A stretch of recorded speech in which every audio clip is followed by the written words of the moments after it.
Salut les amis, l'Océanie pour les zéros, interview backpacker, je suis avec Élise. Bonjour Élise. Bonjour. Elle est partie entre 2012 et 2014 pendant 2 ans en Australie en tant que jeune fille au pair. Oui, c'est ça. Une super expérience, j'en profite aujourd'hui pour l'interviewer pendant la 7e réunion des backpackers à Nantes. Alors Élise, présente-toi. Donc voilà, Élise, 28 ans, donc je suis partie 2 ans en tant qu'au pair à Brisbane dans une famille, c'était juste formidable, la meilleure famille, je crois, qu'on puisse trouver en Australie. D'accord. Alors Élise, donc c'est un des piliers de l'Océanie pour les zéros. Rappelle-moi un petit peu comment tu as connu le blog. Alors moi je suis tombée par hasard sur le blog sur Facebook. Voilà, j'ai cherché tout ce qui pouvait se rapporter à l'Australie et puis sur Facebook ou sur internet et je suis tombée par hasard sur ce blog, sur la page Facebook, donc du coup je me suis inscrite et puis voilà. D'accord. Alors justement, il y en a plein, vous êtes sûrement nombreux derrière la caméra à poser beaucoup de questions par rapport aux jeunes filles au pair. Aujourd'hui, je suis avec la bonne personne, car Élise a fait 2 ans en tant que jeune fille au pair. C'est un peu une expérience atypique. En général, c'est plutôt des périodes de 3 à 6 mois, 1 an. Alors concrètement, jeune fille au pair, ça m'intéresse, mais j'ai peur de m'inscrire. Alors comment je fais les démarches? Je m'inscris sur les sites. Il y a plusieurs façons de trouver une famille. Alors moi, j'ai trouvé ma famille avec le site Au Pair World. C'est comme une sorte de site de rencontre où il y a des familles qui s'inscrivent dessus, qui mettent leur profil. Vous avez le petit lien qui apparaît dessus. Voilà, il y a les jeunes filles au pair qui mettent aussi leur profil à jour et puis des gens, les familles et les au pairs se rencontrent comme ça et puis on commence à discuter et puis après si tout passe bien on peut trouver une famille assez rapidement. Et le site Au Pair World, il est gratuit? Alors il est gratuit en partie, donc on peut trouver pratiquement une famille. Et après, on peut payer pour avoir accès plus facilement, pour parler plus facilement avec les familles. Alors moi, c'était il y a un peu plus de 2 ans, donc ça a peut-être un peu changé maintenant, que j'avais renseigné. Mais moi, à mon époque, c'était, on envoyait un message à une famille, il fallait attendre que la famille réponde pour envoyer un autre message. Et quand on payait, ça c'était pas très très cher, combien c'était, mais quand on payait, on pouvait envoyer un message illimité aux familles. Mais bon, en ne payant pas, on peut trouver facilement une famille. D'accord. Et justement, si ça se passe mal, est-ce qu'on peut changer facilement de famille? Alors, on peut changer facilement de famille. On peut retrouver une famille par le via du site Au Pair World ou alors tous les groupes Facebook, parce qu'il y a beaucoup de groupes Facebook où les familles et les jeunes filles au pair se rencontrent. D'accord. Et en 2 semaines, concrètement, on peut trouver une famille. Moi, en France, j'ai mis 2 semaines à trouver la mienne. Ma première famille, et après, parce que j'ai cherché d'abord en France, je préférais chercher ma famille en France, et puis pour partir, pour être plus sereine, arriver en Australie et en ayant un pied-à-terre, une maison, j'ai pris bien soin de choisir ma famille. Je pense que c'est quand on est en France et qu'on choisit une famille, il faut faire vraiment attention et prendre le soin de bien choisir sa famille, de poser les bonnes questions, dès qu'il y a un truc qu'on n'est pas sûr, de poser la question à la famille. Et si la famille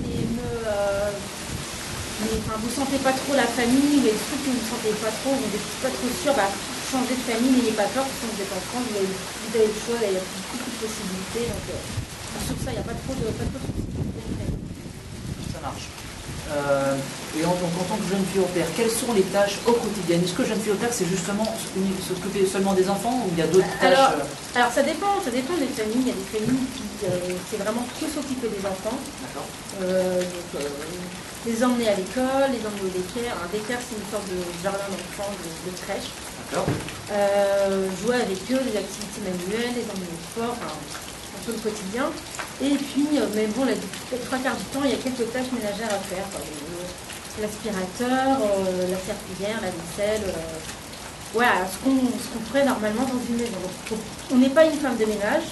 On n'a pas à faire tout le ménage de la maison, tout, mais voilà, c'est le quotidien d'une vie de famille, voilà, c'est-à-dire aider aux tâches ménagères qu'on pourrait faire normalement chez nous. D'accord. Et en tant que jeune fille au pair,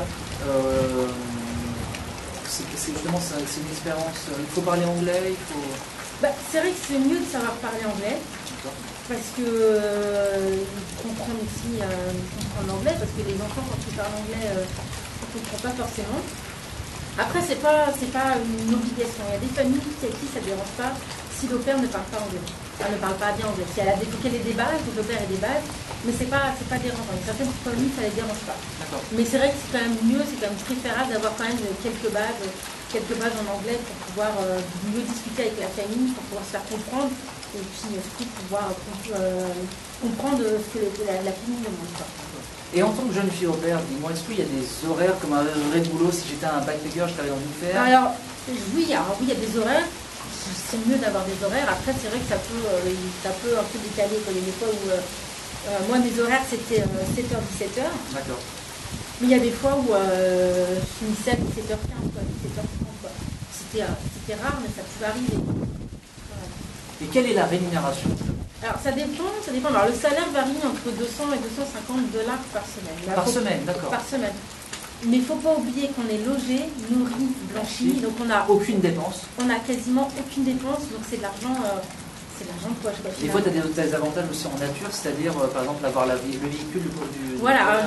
Certaines familles mettent à disposition le véhicule de la famille. Donc, pour les déplacements pour les enfants. Et ils peuvent le mettre à disposition pour les déplacements de l'OCAR. Donc après, à voir avec la famille, mais bon, généralement, les frais personnels sont à la charge de l'OCAR. C'est totalement normal. La famille ne va pas payer ton plein d'essence si tu vas aller à la plage avec tes copines. Et justement, imagine je suis un backpacker qui part en Australie et j'hésite pour être au pair à Brisbane ou à Perth, à Sydney. Est-ce que tu as une ville à me conseiller parce que toi, tu as beaucoup d'expérience à Brisbane. Moi, je suis passée 2 ans à Brisbane parce que vous avez une famille formidable, donc j'ai pas du tout envie de changer.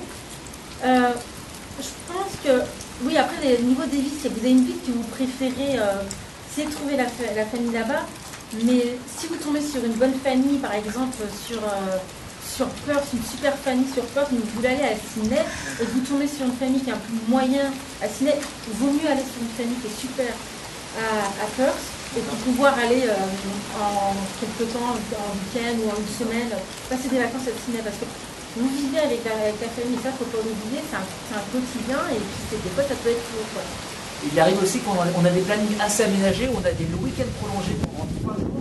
C'est idéal aussi pour un des familles, on a 3 jours de week-end. Ça permet donc de visiter l'Australie et de partir en retrait. Est-ce que justement tu as laissé week-end prolongé? On peut négocier? Ça dépend vraiment des familles, c'est vraiment une discussion à avoir avec les familles. Alors moi, si je voulais partir, par exemple, tiens, j'ai envie de partir le vendredi pour aller passer un week-end sur Sydney, je prévenais à l'avance, par exemple, je prévenais un mois ou 3 semaines à l'avance ma famille en me disant, voilà, est-ce que c'est possible ce vendredi-là ou ce lundi-là d'avoir mon lundi ou mon vendredi de libre pour pouvoir partir en voyage. Moi, généralement, il n'y avait aucun souci, ça se passait très bien. Et vu que je prenais à l'avance, donc du coup, eux, ils s'arrangeaient avec les enfants. D'accord. Et puis, du coup, après, moi, c'était convenu avec eux, vu que je ne travaillais pas, c'était une journée qui n'était pas payée. Ce que je trouve totalement normal. Quand je ne travaille pas, je ne suis pas payée.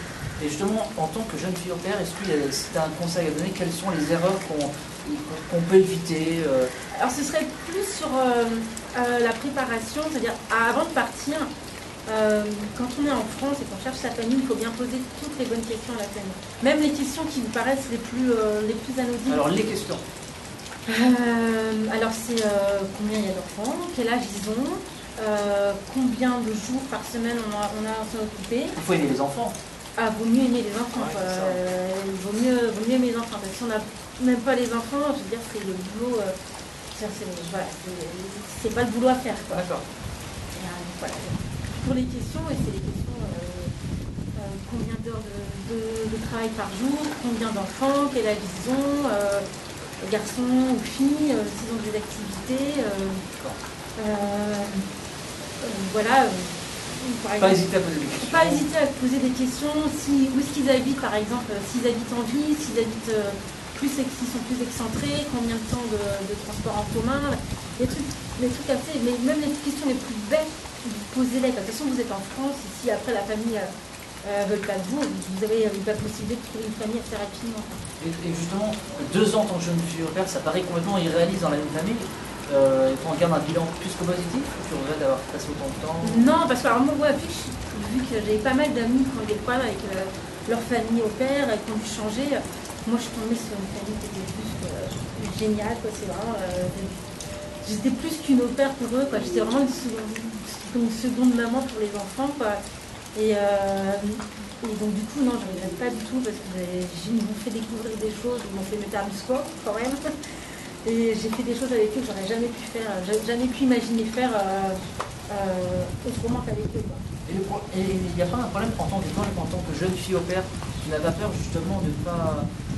On s'enferme pas trop dans la maison et de ne pas sourire aux autres pour se faire des amis, c'est pas, ça peut être évident. Ça peut être un souci. Maintenant, il y a beaucoup de groupes d'au pairs. D'accord. Voilà, où on peut rencontrer d'autres au pairs, rencontrer même des groupes, pas forcément d'au pairs, mais de backpackers en Australie. Donc, dès qu'il y a un meeting, on peut aller au meeting, dire les barbecues, et après, c'est là qu'on trouve des amis. Après, c'est vrai qu'on a ce petit cocon, on a ce petit truc, on n'a pas le.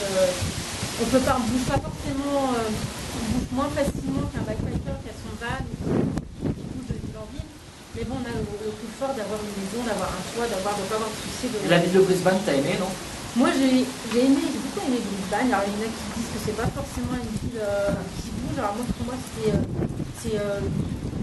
crois que c'est la troisième plus grande ville d'Australie. Mais elle fait pas grosse mégalopole. On y respire, quoi. Voilà, on y respire. C'est pas comme on n'est pas loin de la mer. Voilà, c'est pas ça. Si vous voulez une ville qui bouge comme Melbourne ou Sydney, non, c'est sûr que Brisbane ça bouge pas autant. Ça bouge, il y a des trucs qui bougent. Après, c'est tout ce qu'il y a autour, quoi. Il y a Northern Island, oui, Stradbroke Island, Australie. Pas loin de Sarah Paradise. Voilà, il y a Gold Coast, c'est à 1 heure de route en voiture, donc il y a pas mal de choses à faire autour de Brisbane. Et à Brisbane, il y a une plage artificielle. Une plage artificielle, le lagon, qui se trouve à South Bank, où on peut emmener les enfants, ou même en famille, où il y a plein de barbecues gratuits autour, où c'est vraiment super agréable. On passe un après-midi quand il est beau. Si tu as un endroit, pour finir la vidéo, si tu as un endroit qui t'a marqué en Australie. Alors, j'ai adoré North Stradbroke Island. Donc c'est une île en fait accessible par bateau, il faut compter 45 minutes de traversée. Et c'est 20 dollars la traversée, donc, et on peut la faire dans la journée, quoi. C'est assez agréable. Après Kangaroo Island, alors ça se trouve vraiment au sud de l'Australie, donc c'est une île pas loin d'Adélaïde. Et sinon, c'est un petit endroit qui est à côté de Byron Bay, une petite ville qui s'appelle Brunswick Head. Wow. C'est tout petit, c'est vraiment mignon et c'est pas très connu, et d'un côté tant mieux. Et moi, c'est un endroit que je suis allée 3-4 fois et que vraiment adoré. Brunswick Head pour tenir. Brunswick Head. Brunswick Head, d'accord. Voilà. Bon, en tout cas, c'est sympa. Bon, n'hésitez pas en tout cas à rejoindre le groupe Australia Network Backpacker, un des plus grands réseaux du monde de l'Australie. Donc, Elise est membre actif. Une petite dédicace, bien sûr, à Polo Novak pour cette vidéo. Et en tout cas, merci pour cette vidéo. Coucou Polo. Merci pour cette vidéo, c'est très sympa de ta part. Vous pouvez retrouver donc dans l'article de Elise qui a fait partager l'événement, partager l'article, ses expériences. Et en tout cas, je vous donne rendez-vous à très bientôt pour les prochaines réunions des backpackers. Et comme on dit, salut les amis. Salut.